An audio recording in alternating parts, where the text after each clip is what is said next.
Join UF Hall of Famer and 14-year NFL vet Shane Matthews every weekday as he brings you all you need to know about your Florida Gators, including news, analysis, and opinions with some of the biggest names in sports. Find us on Spotify, Apple Podcast, Google Podcast, or wherever you listen to your favorite podcast. Or watch us live at 8 a.m. on Facebook, YouTube, and Twitter.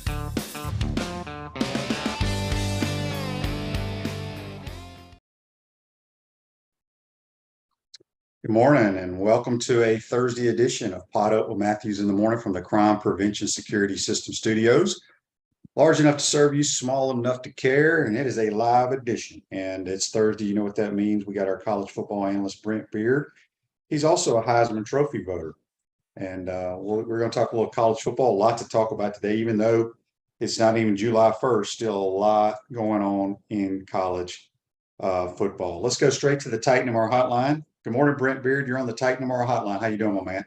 Well, I'm trying to stay cool like everyone else is, and that is a continuing battle right now. But the good thing about it is we know that around the corner that we are getting closer and closer to July. So that means we're a month away from football games and obviously fall practice. And again, I did want to add certainly congratulations to the Gator baseball team. I know it didn't end the way they wanted to, but there were how many other baseball teams Shane would have loved to have that opportunity to be in the championship series. No doubt about it. And a hell of a year. And as I said, congratulations to the Gators and congratulations to the LSU Tigers, two tremendous baseball teams. Brent, let's kick it off. We got a bunch of Facebook Lives already. We're going to get to those, folks. Just relax. Let's start with the Learfield Cup. You know, a lot of people like to look at this. Some people don't give a dang. Florida's usually up there because they're pretty damn good in every sport. Yep. Well, we won't spend a lot of time on this, but it is interesting to look at. And the Learfield Cup, and look, they've had this thing by different names from time to time. Right now, the Learfield Cup is the name we're going by. Now, the SEC had 8 schools in the top 25. Florida was the best in the SEC. They were 5th. Tennessee was 6th. That's a great finish for them. Georgia 7, LSU 9, Alabama 12, Arkansas 13, Kentucky 18, and A&M 24. Those were the top 25. By the way, I also have in here in the ACC that you've also got Virginia led all schools. Now, what we have to remember in these standings, this is men and women combined here, is what we've got. Florida State was 17 in this. Miami was 49th. So just to give a little bit of clarity on that. Now, as they usually do, Stanford won. They had the most points. They had 3 national titles, men's gymnastics, women's rowing, and women's water polo, Shane, by the way. So you've got some of these schools like Stanford, often they win because they just have more sports. Mm-hmm. Texas was 2nd. Ohio State was 3rd. Virginia was 4th, and Florida was 5th. So I won't belabor the point here, but just thought folks might be interested to know where the Gators and the SEC schools finished. John says on Facebook Live, he was listening to Edgar and Mark Long. I think they do a podcast together. He said they gave Florida C- overall in athletics this year. They said they understood the revenue sports were bad, but I think we had a pretty good year overall. Yeah, C's kind of tough. I mean, football and basketball didn't do so well. Everything else was pretty good. Yeah. Okay, so Brant, we got a question here, and we're going to get to this next. It's from Joshua. He says, can I ask Brent about all the sexual violence allegations going on at Georgia? Well, we're going to handle this. Yes. Folks need to take a look at, if you can get to it, the Atlanta Journal-Constitution has done a couple of stories on Georgia over the last few weeks. And yes, Georgia's won two national championships in a row, may win a third, primarily because of their schedule, but I'm not saying they will, but they are favored to. The first story in the Atlanta Journal-Constitution was basically about the football players and speeding and fast cars and the results of that, which unfortunately, as we know, some of the people associated with Georgia lost their lives. Now, there's been a second story from the Atlanta Journal-Constitution, and this is by Alan Judd. Shane and I both have copies of this. And but basically what this is, I don't want to take up too much time with this because we've got other stuff to cover, but we do need to mention this, that in the Atlanta Journal-Constitution, there are allegations here about Georgia football players and abuse and sexual abuse of women that are involved with this. It's a long story. Regardless of who you pull for, this needs to be read because, and again, these are allegations. We're not saying this is true, but we're not hiding this stuff either. The Constitution identified 11 players during Kirby Smart's tenure who remained with the team after women reported violent encounters to the police, I guess university police, and beyond that, the exact number of accusations with the players. We really don't know how many they are with this. I know it details a recruit by the name of Jamil Jarrett, and some of the situations of that. He was 16 now, just turned 17 recently, but as you can imagine, Georgia's put out some statements regarding these allegations to basically say they're either doing their due diligence or they have done their due diligence, and they're able to check on this. Georgia fans, as you can imagine, have reacted strongly to this, calling it yellow journalism. There have been some other Georgia beat writers who have said you need to take a real long look at this and don't dismiss it just because it's against your team, and look and see what's going on here. Now, again, Shane and I are not saying that we don't know what's going to happen with this. We're not saying anybody's going to get fired. We're not going to say anybody's going to jail. We're not saying any of that. But this is a big story, and particularly because there's not much going on this time of year. Stories like this, when you do an investigative journalism, are going to get a lot of attention. So I'm just kind of giving the generalization here to encourage people to look at that, Shane, and we will leave it up to the people who are investigating this to see where it goes. It is embarrassing to Georgia. I don't think there's any doubt about that, particularly to Kirby Smart. We also have to remember we are about 3 weeks away from SEC Media Days, where you've got 1,000, and I'm not exaggerating, 1,000 members of the media in one area. Now, we don't know how Georgia will respond to this. They very well may just say, look, this is under investigation. We have no comment at this time, which is probably what they'll do. Not saying that's what they'll do. I'm just saying that's probably what they'll do. So anyway, in the brevity of time, but also, Shane, in the need to get this story out there and not ignore it, we at least wanted to tell people that it's there and encourage them to be able to read this over the next few days. Yeah, I appreciate Dan Bond for He attached the link to the Atlanta Journal-Constitution on Facebook Live because a lot of people were asking where they could read it. John has a question. He says, "Are we talking about like a Baylor and Art Briles situation or something different?" He hadn't read the story. Is it similar to that? I can't even remember what happened there. Is it similar to that? The thing with the Baylor situation, it was not like 2 or 3 years. This was multiple years of abuse with women, where incidents would happen, and university officials looked the other way in the investigations. No, I'm not ready to say that this is anything like Baylor, because to be fair with this, we really don't know yet how deep and wide this is and where it's going to go.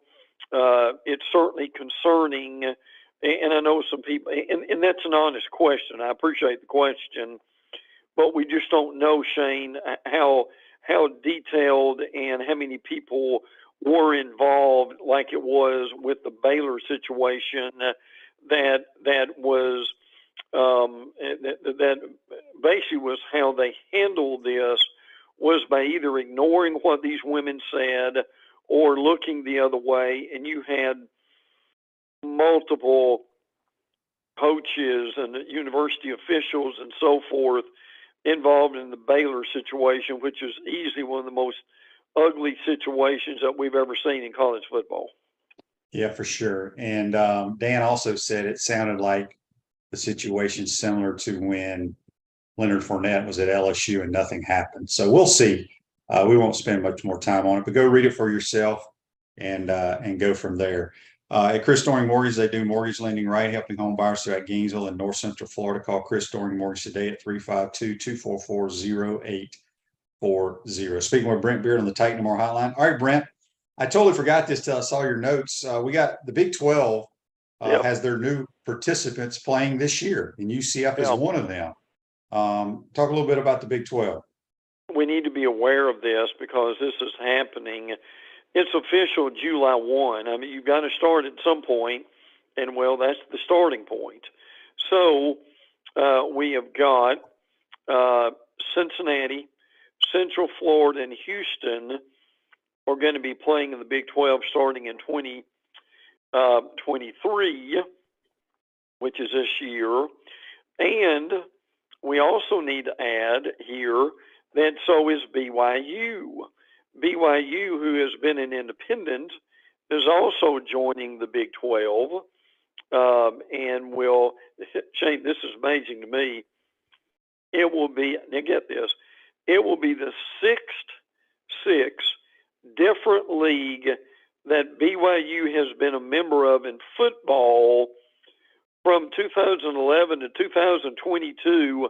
Wow. BYU played as an independent program with all of its Olympic sports competing in the West Coast Conference. So that's quite I don't know if we'll ever see anything like that again. And also the AAC has added Charlotte, Florida Atlantic, North Texas, Rice, UAB, and UTSA, which is going to be one of the more interesting schools. They are very good, and they could give Tennessee a lot of problem. UAB, certainly with their new coach from ESPN fame, will also be involved with that.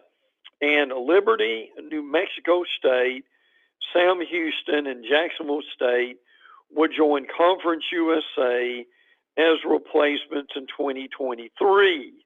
So, Shane, we need a roster for players and schools. Don't we now need a roster for schools and conferences? Yeah, and I'm sure over the next few years it's going to continue to change. There's no question. Real quick, Andy on Facebook Live, brought to you by Mellon Law, has this question regarding, let me find it here, regarding the Ole Miss Rebels. He says, Brent, did you see that Ole Miss had its entire football staff mental health first aid certified? Is that to better understand the players or Lane Kiffin? I appreciate the humor there, okay? Yes, that is true, and that comes from the Northeast Mississippi Daily Journal, which I'm sure Shane is familiar with. Okay, the entire Ole Miss football staff has been mental health first aid certified. Now, Southern Miss and Nevada have also been that way. The process, which is everyone who even has any contact with football players, is this is new, but this is something that you can be certified in. It's an 8-hour class and 2-hour assignment, which is centered on two things: creating a culture where players feel just as comfortable treating a mental health ailment as a physical one, and two, recognizing that they are not experts in mental health field training. Now, again, they're not. This doesn't mean that everybody at Ole Miss is a therapist, Right. but what it means is they're having some mental health issue training so that they can recognize this within football. And Shane, you've been on all levels, and you understand football is not just physical, but there are a lot of things involved, and the mental part of it can certainly affect the physical part of it too. There's no question. And I mean, it's no different than everyday life. You never know when someone's going through something difficult unless they talk about it. I mean, they can hide it. And, a lot, especially kids nowadays, that they go away from home and, they may lose a grandparent or a close friend or something, and the coaches aren't aware of it, and they just act differently. So I guess it's pretty good. But as you said, it's not like these coaches are down actual counselors. It's just to make them aware of maybe some signs from their athletes. Brent, there's going to be some changes coming to the National Letter of Intent.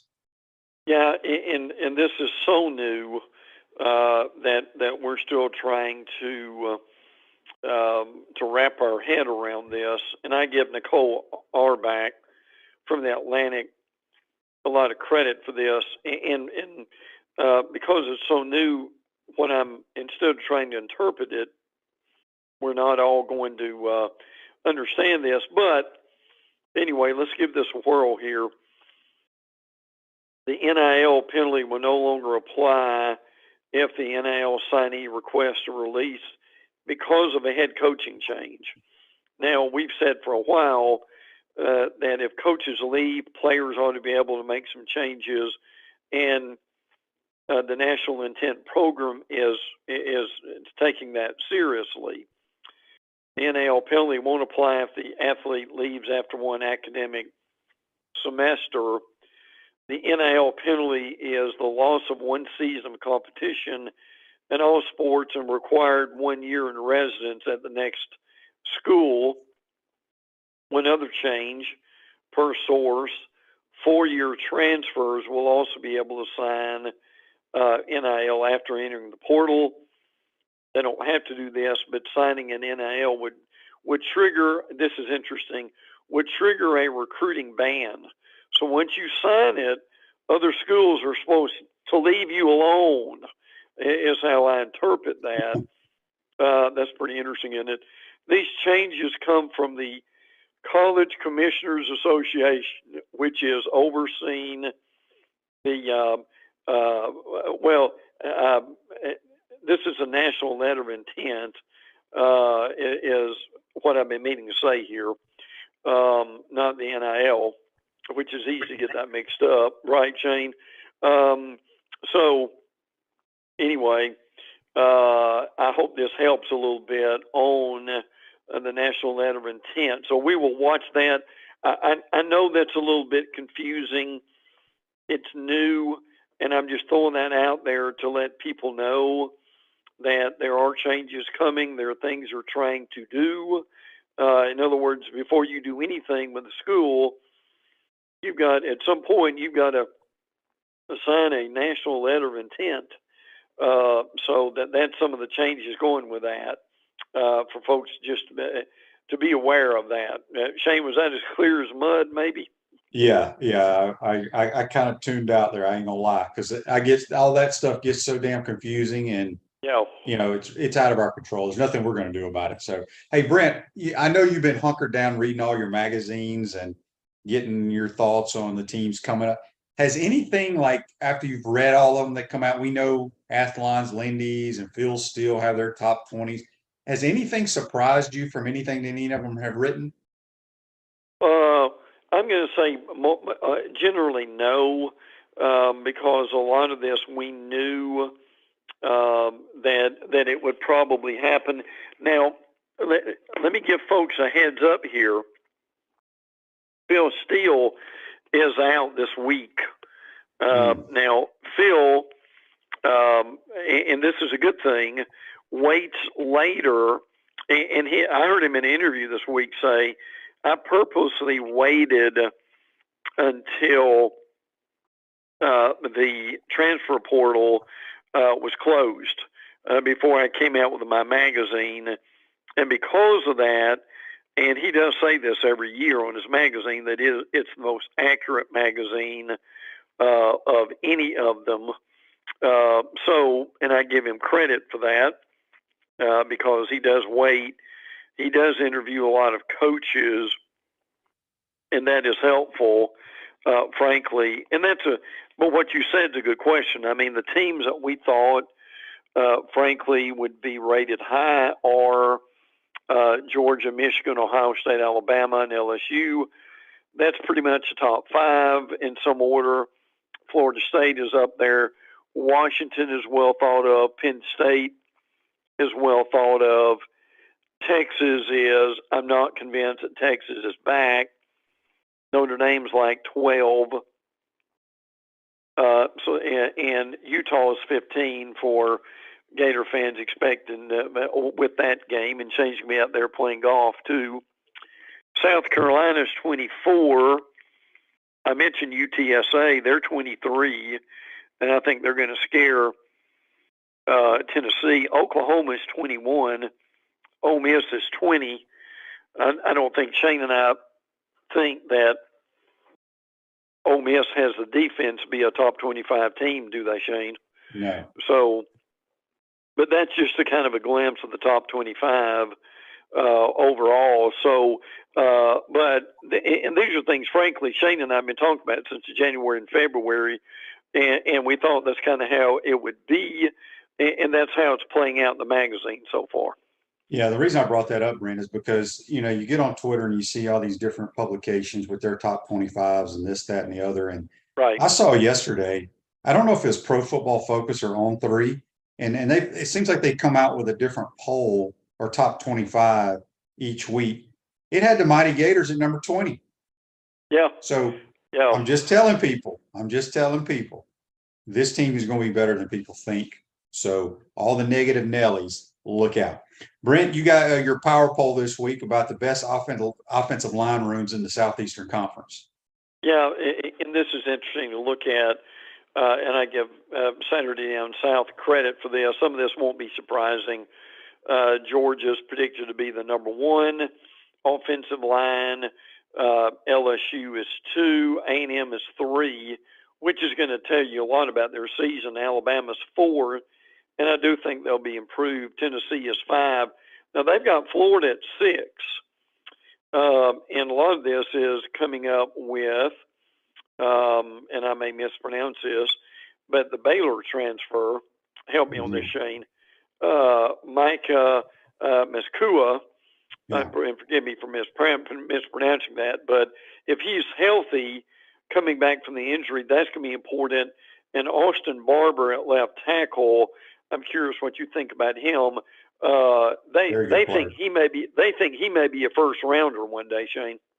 Yeah, he's a very good player. And Brent, just so you know, I'm terrible at pronouncing guys' names as well. And when I have to do it on the radio broadcast, yeah, I'll just call him a big fellow that can block. He's just a big fellow. Yeah. I'll let Sean Kelly handle the rest. Yeah. Big Micah. Yeah. All right, let's go around the SEC. It's still not a whole lot happening, but But Alabama, you have here also in your notes some of the games, like 4 or 5 of their games that could really turn the tide, so to speak, on their season. Yeah, well, and they've got a tough schedule. They have got, and the first one would be LSU, and that's in Tuscaloosa. Well, this is a funny series in that the road team, when you add it all up over the last several decades, the road team has played better than the home team in this series. So that will be a revenge game, obviously, for Alabama. September the 9th, Texas comes in. And see, this is one of those times where, compared to last year, this year, Texas will have the most experienced quarterback in Quinn Ewers, and Alabama's looking for a quarterback. October 7th, Bama goes to A&M. That could be a very dangerous game for them. Obviously, October 21st, Tennessee comes in with Joe Milton.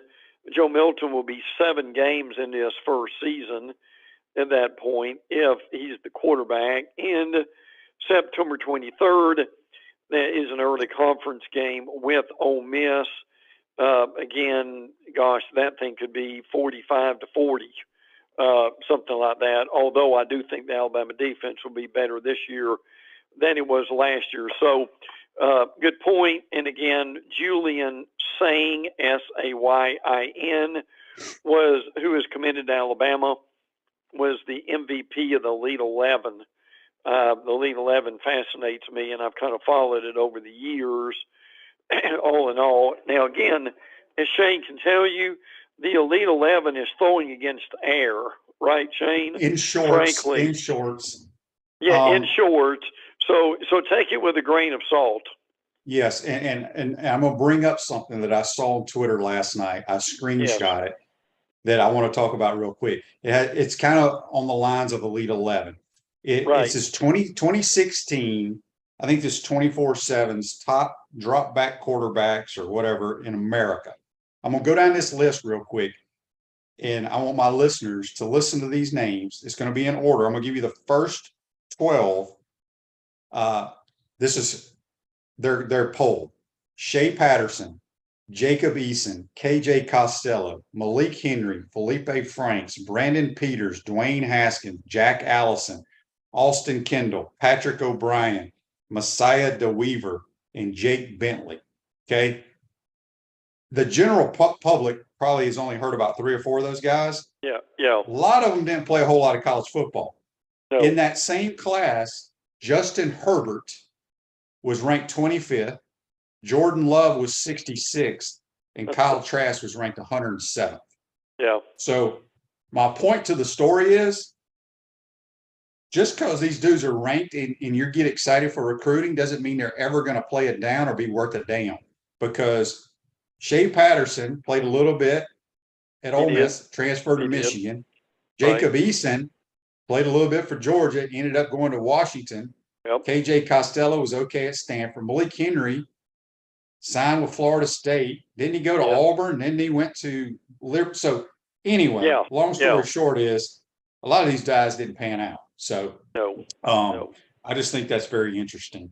Brent, what's going on with the Arkansas Razorbacks? They do have a commitment from 3-star offensive lineman Zuri Madison. He committed on Tuesday. They've had a couple of offensive line commitments.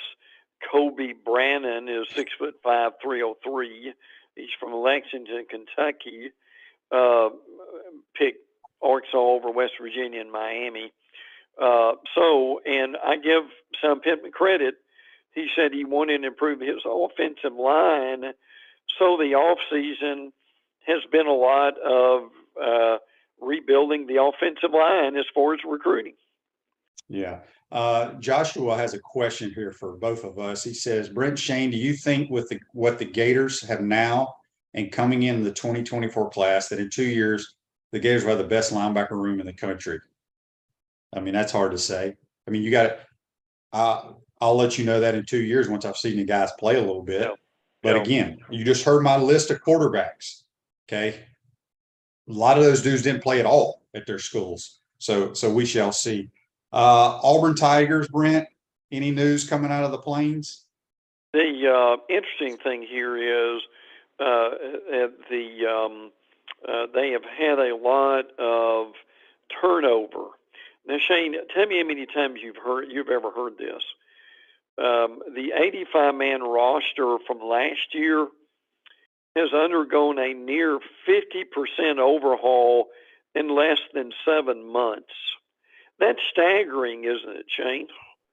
Well, I wonder what I know that's in 7 months, but I wonder what the percentage is of the Florida Gators roster when Billy Napier took over. Well, and that's a good point because, again, the transfer portal has just it's remarkable how it's changed college football. And the point here is what this has done for Auburn, particularly in the offensive line, is they may go from a team that could have been a 2 or 3 win team to a team that may win 6, 7, 8 games. Not saying they will, but I just wanted to point that out. Now, what Freeze has done, a lot of teams have done, and we mentioned this before, since last December, Ole Miss has 14 new players on their defense that are transfer portal guys. Also, now how much will that help them? We don't know, but it's worth mentioning. Yeah, I think Auburn's roster was very similar to Florida's roster. It was not SEC caliber, if that makes any sense. And Hugh Freeze is trying to change that up. Speaking of the Gators, they picked up another wide receiver commitment. We talked about it earlier in the week. But boy, Billy Napier he and his staff have done a tremendous job on the recruiting trail. They've got a lot of attention. We mentioned this last week on First Coast News. 2 was, now this changes daily, I understand it, but on 3 has Florida, or they did in the last couple of days, is number 2. Number 2 in the nation, Rivals.com has Florida number 4. So again, we take the ratings with a grain of salt, but when you've got a major recruiting website, there is some, how can I put this, Shane? There is some science to this, shall we say, and it's not just guys throwing names on the board here. But look, the point is, everybody agrees who covers recruiting that Billy Napier and this staff has done an incredible job in the month of June. Yes, indeed. David has a question here. It's an interesting question brought to you by Mellon Law. He says, how do you evaluate kids' hands from high school? Is it an eyeball test? Is it basketball, baseball players? Is it camps? Well, you watch the tape, see how guys catch the football. Are they natural catchers? Some guys you can just watch immediately. Man, that's a natural catch. He's got great hands. Some guys struggle with catching the football. I think if it's a player that you really like, you obviously get him to come to your camp so you see him in person. But good question. But you know, some guys have great hands. Some guys struggle catching the football. And let me mention something real quick. I'll be real brief about this. Now, I used to write for Rivals.com, and I know a lot of those people. I know a lot of people on On3 and also 24/7. Those are your 3 main recruiting sites. But I do want to plug one more guy, and that's Tom Lemming. And the reason I do that is Tom Lemming actually gets in the car, Shane, and he goes all over the country. I mean, he wears a car out basically every year. But I give Tom a lot of credit. Tom actually sees these guys in person. He talks to the coach. He watches them practice. And let's be honest, not everybody is able to do that. So you're going by what coaches say, and you're going by camps and things like that. So Tom is a guy that you can pay some attention to, and also with those sites. And again, that they are a little more, if I can use the word, scientific in mathematics, in the analytic, or better than they used to be, certainly. But again, as Shane has said, frankly, until you get on the field, you put on pads, and you're playing against somebody else, you really don't know how these guys are going to do. You don't. It's tough. It's tough evaluating them for sure. Ruzoga State Farm offers a team of dedicated insurance professionals ready to help life go right with the right insurance options for you and your family. Visit ogreinsurance.com. Give them a call at 352-240-1779. A few more minutes with Brent Beaird. Brent, LSU, boy, they really had a really good year in their athletic program. A lot of love going to them this off season. What's going on in Baton Rouge with the crazy Cajuns? Well, I tell you what, you got to give the AD Scott Woodward a lot of credit, don't you, Shane? I mean, this is a guy who's hired Brian Kelly, who they ended up in Atlanta.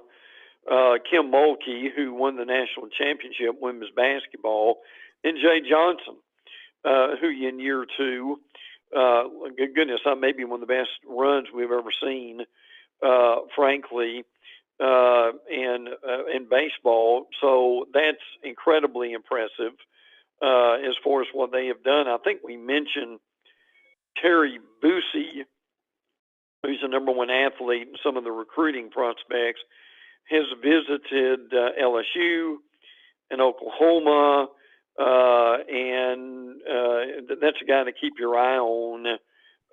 Also, he had a four-star edge, Donnie Okaya, who's with him too. So just a name to throw out there for LSU. Yes, indeed. Boy, Ole Miss and Lane Kiffin are all over Twitter, this, that, and the other. But Mississippi State's recruiting their tails off, Brent. State's done a really good job. There's no doubt about that. I mean, they had a monster week over the last few days. P.J. Woodland, who is a cornerback, J.J. Harrell and Braylon Burnside. They also got four-star offensive lineman Jimothy Lewis has committed. I've never seen a Jimothy. I've seen a Timothy, but that's a Jimothy with the J. So that's interesting too. Now, look, I know a lot of our folks don't know these names yet, and I understand that, but it's worth throwing that out because Zach Arnett and that coaching staff, his wide receivers coach is Chad Bumpus, that folks may be familiar with that name, have really done a good job, Shane. And by the way, and I know you know this since that is your state, but the prospect, this is the best year of prospects in the state of Mississippi in years. Yeah, they always produce athletes, and they usually leave the state. But it looks like Mississippi State's keeping a bunch of them home. What's going on with the Tennessee Vols? I mean, look, if they're banking on Joe Milton throwing the ball 85 yards like you saw at the Peyton Manning camp, they're going to win some games. But let me tell you something, folks. You don't throw a ball ever that far, ever. Yeah. And he's got to make decisions, throw the ball accurately. So what's going on with Tennessee? Well, that's as well said as I've heard it. Now, they've got Jalen McCullough, who's a safety, was indicted on a aggravated assault charge by a grand jury a few days ago. He was arrested in 2022. This is kind of a complicated thing that I won't go into. If folks want to look that up, they're welcome to do it, frankly. But this is I think a guy ended up in his apartment. The guy was drunk. McCullough told him to leave. He did. They walked outside. They got into it again. So we don't quite know where this will go. He sat out 2 games last year following his arrest. So we will see where that goes. They've done a good job recruiting too. They've got offensive tackle Max Anderson. He is from Frisco, Texas. A lot of schools wanted him. The guy they got recently that they're really happy about is Boo Carter. He's an athlete from Chattanooga, Tennessee, 4-star kid. Everybody and their brother wanted him. And the reason they're excited about it is, and Shane, I know you get this too, I'm not being disparaging in the state of Tennessee, but sometimes you just have smaller states and you don't get a lot of athletes from your home state. So anytime you get a really good athlete from your home state, you really appreciate that. And that's what Tennessee did in Boo Carter. Yeah, it is true though. Tennessee does not put out a whole lot of athletes year in and year out for some reason. But yeah, Joe Milton wowed a lot of people at the Manning Passing Academy, and none of that means a damn thing when it No, comes to playing football no. for people. The Aggies, again, you and I've talked about this. I think the Aggies are going to surprise a lot of people this year. Anything coming out of College Station right now?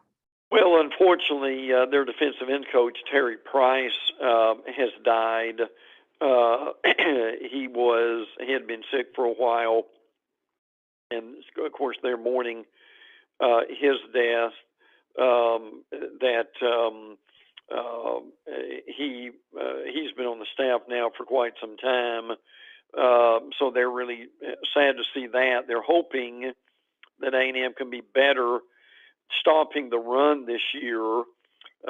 They were hard to throw on last year, but you can run on them, and they've got a pretty good rotation of McKinley Jackson, Walter Nolan, Gabe Denny, and DJ Hicks, and particularly this Walter Nolan is a star if he keeps going. So the other question is are they going to be able to get to the quarterbacks? And I'll be brief on all this in the lieu of time. But I'm with Shane with this. Frankly, I think A&M is going to be much better this year, particularly with Bobby Petrino. And I know I mentioned this a few times. They've got a big game for both teams. They play at Miami in early September. I think that's a 3:30 ABC game. So that will be huge for A&M. Yeah, Dan says A&M is expanding their stadium again. That's crazy. That damn place is so big. Brent, let's get some nuggets from the Atlantic Coast Conference. And I saw your notes here. I did not realize they're eliminating the divisions this year, which for $5 million, I still to this day could not tell you the two different who's in what division. So they're just eliminating them all. So for a lot of us, that's a real help, is it not? Now, one thing I do want to add is they've done two smart things here. In their media days, they are expanding it to 3 days, not just 2. So I think that's going to be important. And they've kind of first day is Miami, second day is Florida State.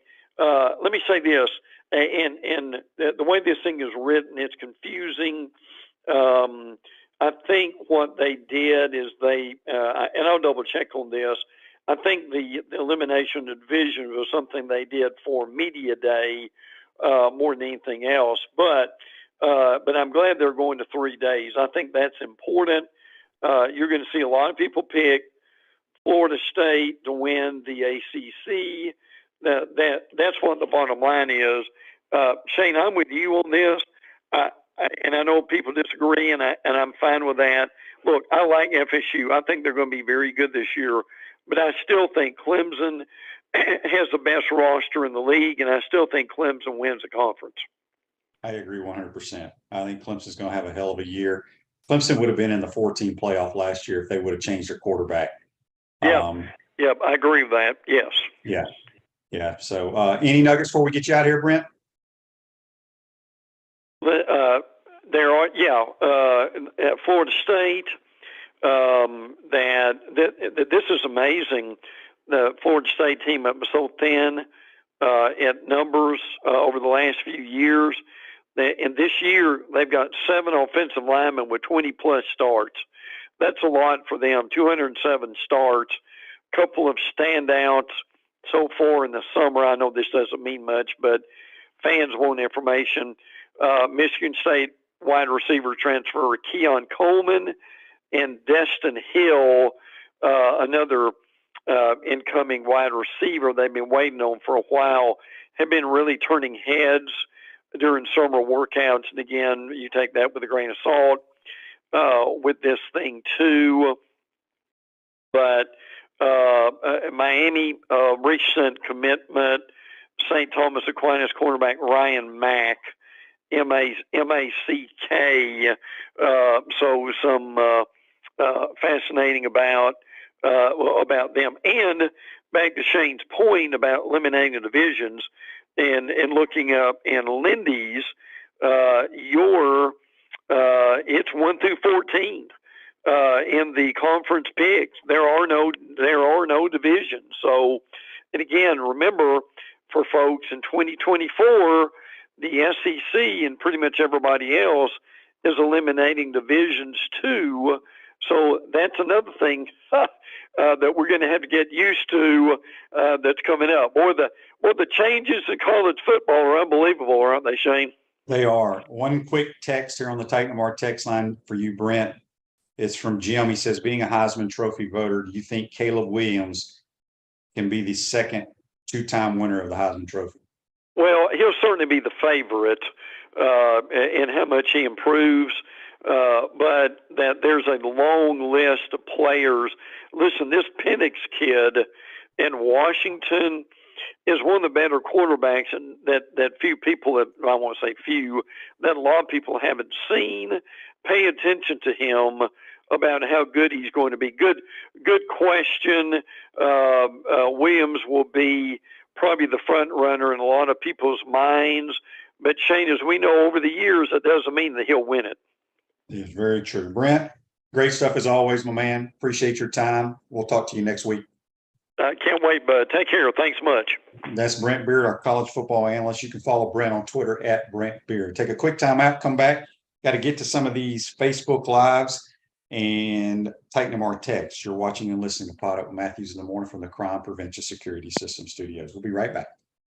We want to take this moment to thank our sponsors who keep the show going and pay the bills. Our premium sponsors are Crime Prevention Security Systems, large enough to serve you, small enough to care. Titan MRI, Gainesville's only locally owned and operated MRI facility. Meldon Law, the only official injury and accident law attorneys of the Florida Gators. Peaceland Dental, Gator Nation's first choice for dentistry in Port Charlotte. Campus USA Credit Union. QC Kinetics, live pain-free with QC Kinetics. Dave & Buster's, eat, drink, play, and watch. Our gridiron sponsors are Auto ER, UF Bookstores, Celebration Point Town Center, Chris Doring Mortgage, Silverback Concrete Co., Ruse Ogre State Farm Insurance, Doreen Wibby, Realtor Caldwell Banker, MM Parish.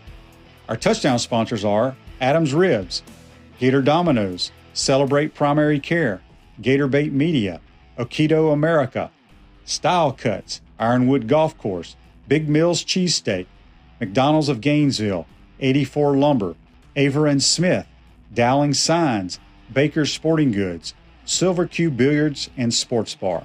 If you're interested in promoting your business on the show, call Freddie at 352-284-3733. If you like what we're doing here, make sure to follow us and support the businesses that support us.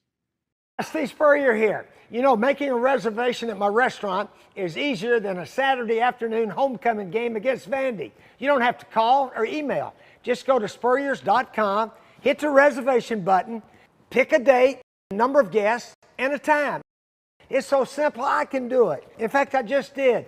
Maybe I'll see you tonight.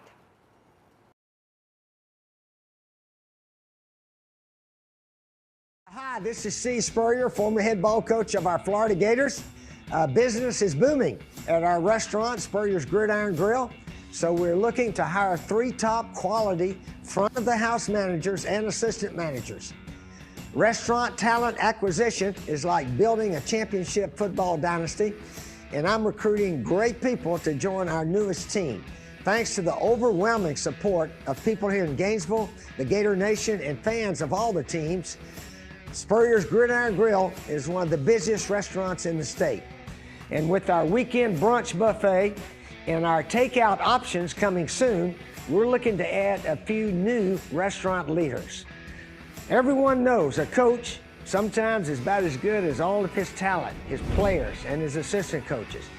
And if you have a restaurant management experience and are looking to work in a fast-paced, fun environment, then go to www.spurriers.com and apply today. Thank you, and go Gators. understands your joint pain. It does not surprise me that there are a ton of people out there that's in pain. That's why Emmett is such a proponent of QC Kinetics, offering real lasting joint pain relief with non-surgical, all-natural biologic treatments. Whether it's a joint pain, ankle pain, shoulder pain, neck pain, back pain, hip pain, any kind of pain, the body eventually will break down when it's under that much stress. That stress can cloud your judgment to the point that you'll just say yes to the scalpel or yes to another prescription of pain pills. But maybe it's time for a second opinion from QC Kinetics. The reason why I would recommend this is because the natural biologics that QC Kinetics is providing you gives your body a chance to naturally heal itself. Restorative, regenerative solutions are here. Get lasting relief and live your life. Call QC Kinetics, 352-400-4550. That's 352-400-4550. QC Kinetics, 352-400-4550. Welcome back to the Crime Prevention Security System Studios, large enough to serve you, small enough to care. Celebration points where the Gators go to celebrate. With premium brands like Regal Cinemas, Prime and Pearl, Dave & Buster's, Nike, Skechers, F45, and the HBC's restaurant, Spurriers Gridiron Grill, the #1 celebrity polished casual restaurant in all of America. We'll see you at Celebration Point where the Gators go to celebrate. I want to thank Brent Beaird. Got a lot of people here talking about they love hearing from Brent. Brent does a tremendous job. We appreciate his time and his effort to the program. All right. A lot of people want to know who I'd take on a trip across the country. Probably nobody. I like to go by myself. I'm not a big talker. I like to be by myself. So I wanted to get to this again because I brought up, this is the top 10 running backs in America, according to 24/7 and the 2021 class. Think of this. Travion Henderson from Ohio State, really good player. Donovan Edwards, Michigan. L.J. Johnson, A&M, never heard of him. Will Shipley, Clemson, very good player. Kamar Wheaton, Alabama, don't think he's played. Armani Goodwin, LSU, don't think he's played. Evan Pryor, Ohio State. Lavassier Carroll, Georgia.